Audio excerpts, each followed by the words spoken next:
ये 30 वर्ष की जेसिका, जिसने आज से 15 साल पहले एक डॉल्फिन को एक मछुआरे के जाल से मरने से बचाया, लेकिन जेसिका को जरा सा भी इस चीज का अंदाजा नहीं था कि आने वाले समय में यही बेबी डॉल्फिन बड़ी होकर मुझे 2 टुकड़े में कर पूरी तरह से निगल जाएगी। क्योंकि जब जेसिका की महज 15 साल की उम्र थी, तब से ही जेसिका ने इस 6 महीने की बेबी डॉल्फिन को अपने बच्चों की तरह पाल रही थी। बल्कि ये कहे तो गलत नहीं होगा, जेसिका अपने से ज्यादा इस बेबी डॉल्फिन का ख्याल रखती थी। धीरे धीरे इन दोनों बेबी डॉल्फिन और जेसिका में बेहद ज्यादा प्यार बढ़ता चला गया। लेकिन तभी 10 अगस्त 2025 को कुछ ऐसा हुआ जिसने जेसिका के परिवार सहित पूरी दुनिया को हैरानी में डाल दिया। दरअसल बात ऐसी है, जेसिका रोजाना की तरह इस लूमा नाम की डॉल्फिन को खाना खिलाने के लिए स्विमिंग पूल में उतरती है। लेकिन जैसे ही स्विमिंग पूल में उतरती है, तभी जेसिका नोटिस करती है यह लूमा नाम की डॉल्फिन बाकी दोनों के मुकाबले इस दिन कुछ अलग तरह से व्यवहार कर रही है। इसी को देखते हुए जेसिका अचानक डर के स्विमिंग पूल से बाहर निकल आती है, क्योंकि उस दिन यह लूमा नाम की डॉल्फिन बार बार स्विमिंग पूल में जोर जोर से चिल्लाती और साथ में ऊंची ऊंची छलांग लगाती है।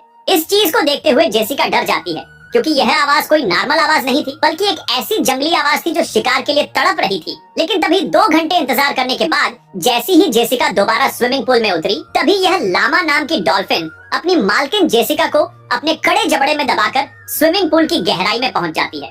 और अब यह बेचारी जेसिका केवल चिल्लाती ही रह जाती है, और जेसिका की आवाज डॉल्फिन की जंगली आवाज के सामने तब जाती है। और वहीं आसपास खड़े लोग इस चीज को केवल वीडियो के अंदर रिकॉर्ड करते हुए रह जाते हैं। और अब किसी की जरा से भी हिम्मत नहीं हुई कोई दोबारा स्विमिंग पूल में उतारकर जेसिका की खबर ले सके और जान बचा सके। और पूरे 2 घंटे बीत जाने के बाद अचानक यह लामा नाम की डॉल्फिन स्विमिंग पूल की सतह पर तैरती हुई नजर आती है। और अब इस डॉल्फिन के मुंह से पानी नहीं, बल्कि जेसिका का खून टपक रहा था। और इस तरह से इस डॉल्फिन ने अपनी मालकिन को ही पूरे 10 साल बाद अपना शिकार बनाकर इस बात को साबित कर दिया। जंगली जानवर हद से ज्यादा लगाव यानी वफादारी इंसान की बेवकूफी होती है। और इसके बाद यह लामा नाम की डॉल्फिन अपनी मालकिन को खा जाने के बाद जोर जोर से चिल्लाती है। लेकिन जो लोग तमाशा देखने के लिए खड़े थे, वह लोग डर के मारे अपनी कुर्सी पर जमकर बैठ जाते हैं, क्योंकि किसी ने यह नहीं सोचा होगा जिस डॉल्फिन को जेसिका ने 15 साल तक अपने बच्चों की तरह पाला, बल्कि यह कहे तो खुद से ज्यादा प्यार दिया और ध्यान रखकर इतना बड़ा, क्या वही डॉल्फिन जेसिका को एक दिन लाखों पब्लिक के सामने जिंदा शिकार कर जाएगी। और इसके बाद वहाँ खड़े और जेसिका हमेशा के लिए अपनी प्यारी डॉल्फिन का शिकार बन जाती है, जिसे उसने पूरे 15 साल तक पाल कर बड़ा किया। और इससे इंटरेस्टिंग बात तो ये है, ये लिमा नाम की डॉल्फिन अपनी माँ के साथ मछुआरे के जाल में फंस गई थी। लेकिन जेसिका इसकी माँ को तो नहीं बचा पाई, लेकिन इस बेबी डॉल्फिन को बचाने में कामयाब हो गई। और इस जेसिका ने इस लुमा नाम की डॉल्फिन से खूब पैसा कमाया, लोगों को तमाशा दिखाकर। लेकिन आखिर में जेसिका यह भूल बैठी थी कि डॉल्फिन एक समुद्री जानवर है जिसका कभी कोई भरोसा नहीं होता। कभी कभी तो जेसिका यह भी कहा करती थी अपनी मम्मी से कि मैं अगर शादी नहीं कर पाई तो इसी लुमा नाम की बेबी डॉल्फिन को अपना लाइफ पार्टनर बना लूंगी।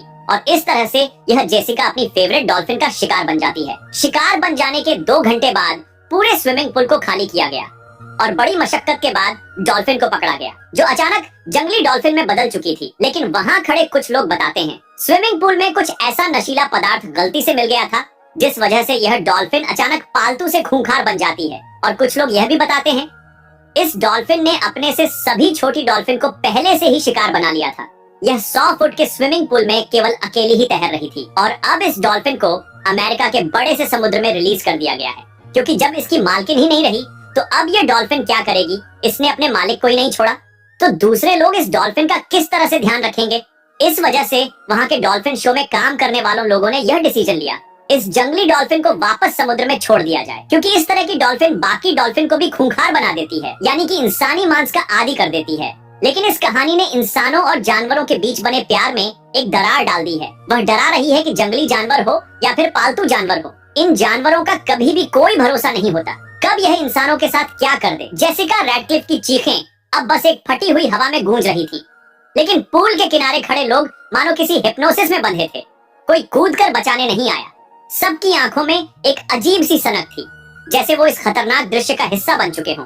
पानी का रंग गहरा और धुंधला हो चुका था, मानो उसमें कोई अनजाना साया फैल रहा हो। लेकिन डॉल्फिन की हरकतों में एक अजीब ठंडापन था। उसकी आंखें जेसिका पर टिकी थी, जैसे वो पहले से ही उसे पहचानती हो और अब किसी पुराने हिसाब को चुकता करने का वक्त आ गया हो। जेसिका की सांसें हाफ हाफ कर टूट रही थीं। उसका हाथ पूल की दीवार तक पहुंचने की कोशिश कर रहा था, लेकिन डॉल्फिन ने अपनी चौड़ी और मजबूत थूथन से उसे धक्का दे दिया जिससे उसका सिर पानी में डूब गया और सिर्फ कुछ बुलबुले ऊपर आए। तभी किसी ने मोबाइल से वीडियो बनाना शुरू कर दिया। क्लोजअप शॉट में जेसिका का चेहरा पानी के अंदर था, आंखें खुली और भय से भरी, और डॉल्फिन का मुंह उसके कंधे से लगा हुआ धीरे धीरे खींचते हुए उसे अपनी ओर खींच रही थी। लोग चिल्ला नहीं रहे थे, बल्कि कुछ तो मुस्कुरा रहे थे, जैसे किसी विचित्र बलिदान को देख रहे हों। और अचानक एक तेज झटका जेसिका के शरीर में लगा। डॉल्फिन ने उसे पानी में घुमा दिया। उसका शरीर आधा पानी के ऊपर आया और आधा नीचे। उसी वक्त हवा में एक तीखी सीटी बजी। कहीं ऊपर से पूल के फिल्ट्रेशन वेंट से पानी का तेज प्रवाह शुरू हुआ, जिससे सतह पर लाली और धुंधलापन तेजी से फैलने लगा। जेसिका के पैर अब बेतरतीबी से लात मार रहे थे, जैसे वो आखिरी बार पूरी ताकत से बचने की कोशिश कर रही हो। लेकिन डॉल्फिन ने अपनी मजबूत पकड़ में उसे जकड़ लिया और गहरे पानी में खींच लिया। ऊपर से बस एक पल को उसका चेहरा पानी से बाहर आया, आंखें सीधे कैमरे में देखती हुई, जैसे मदद की आखिरी गुहार हो। लेकिन फिर अचानक वो नीचे खिंच गई।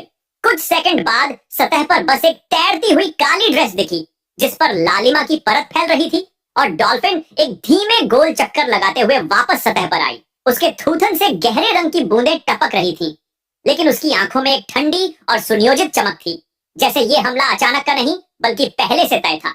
और तभी पीछे से एक छोटी लड़की ने मासूम आवाज में कहा, ये तो वही है जिसने पिछली बार भी किसी को निगल लिया था।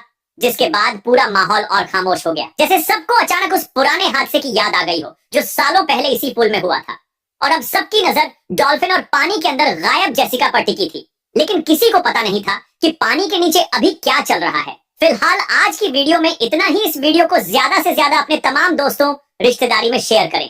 और अगर आप यहाँ तक आ ही गए तो चैनल को सब्सक्राइब जरूर कर ले, जिससे कि आपको आने वाली वीडियो की नोटिफिकेशन मिल पाए सबसे पहले।